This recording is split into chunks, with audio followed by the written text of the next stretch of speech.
हामी जरिमानादेखि जोगिनको लागि जुन जापान सरकारले यो गणनालाई जनगणनाको लागि कुकुसे चेउसाको लागि घर घरमा जुन फर्म पठाएको छ यो आफूले इमानदारीपूर्वक भरि नहुने हो कि के हो कि कसो हो जात्रै बुझिएन भन्ने धेरै हुनुहुन्छ हैन, बुझ्न पनि गाह्रो हुन्छ हैन। त्यही भएर म यो भिडियो बनाउँदैछु। तपाईहरुले चाहिँ आफूले सक्ने कार्य आफ्नो कर्तव्य आफै गर्दा चाहिँ धेरै राम्रो हो है त। सक्नुहुन्छ भने तपाईले क्यूआर गरेर जुन यहाँ क्यूआर गर्नुपर्ने छ यो स्क्यान गर्दा बित्तिकै यो खुल्छ हैन, यो खुल्छ अनि यो पनि त्यही हुन्छ अनि यसपछि चाहिँ चुकी भन्ने जाने हैन अथवा नेक्स्ट हुँदै जाने अनि नेक्स्ट हुँदै गएपछि कसरी छ प्रक्रिया म है पहिला सुरु यो चाहिँ लगइन गर्नु पर्यो है त क्यूआर कोड। अनि पनि यो मलाई झ्याउ लाग्छ भन्नुभयो भने यसमा लेखेर पठाउन पनि सकिन्छ। यसमा लेखेर पठाउने हैन, लेखेर पठाउन अनि यो फुटोमा यसमा चाहिँ भए तापनि अब यो सोशल मिडियाको कारणले गर्दा यो भिडियो कहाँसम्म पुग्छ के हुन्छ भन्ने कुरा त्यो मलाई थाहा छैन। अहिले तपाईँ जापानमा हुनुहुन्छ भने कोकुसे चेउसा भनेर जुन जनगणनाको लागि यो फाइलहरू यस्तो फाइलहरू तपाईको जापानदेखि तपाईँ जापानमा हुनुहुन्छ भने तपाईको रुममा यो सम्बन्धित व्यक्तिले बोकेर आउनुहुन्छ हैन, आउनुभएको थियो होला। इनकेस 2 पटकसम्म पनि तपाईहरु त्यहाँ उपस्थिति हुनु भएन भने बल्ल पोस्टमा राखिदिने काम गरे हुन्छ। सम्भवतः एकचोटी आउँदा त्यो व्यक्तिहरु छैन भने त्यसलाई त्यो पोस्टमा नराख्दी आफूहरु फर्किने अनि अर्को पटक आउँदा पनि तपाईहरु हुनुहुन्न भने बल्ल पोस्टमा राखिदिने। त्यही पनि एकछिन कुरेर उरेर हैन तपाईहरु बाहिर निस्किनु भएन भने पोस्टमा राखेर जाने हुन्छ।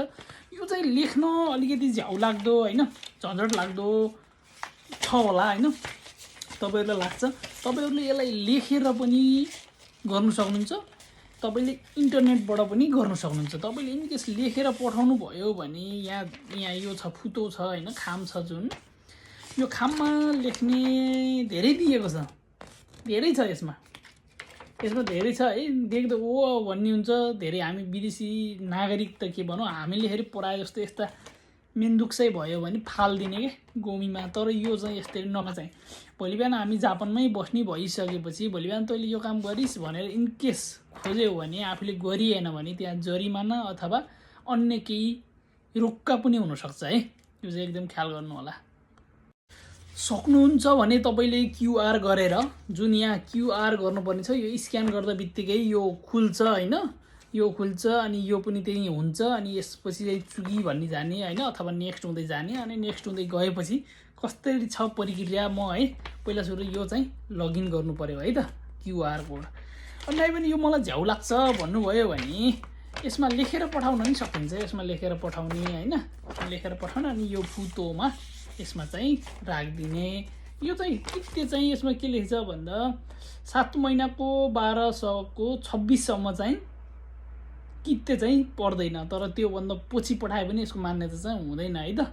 यसलाई चाहिँ कित्ते केही किन्नु पर्ने ओर्ने समस्या हुँदैन, यसमा राखिदिने हो हैन।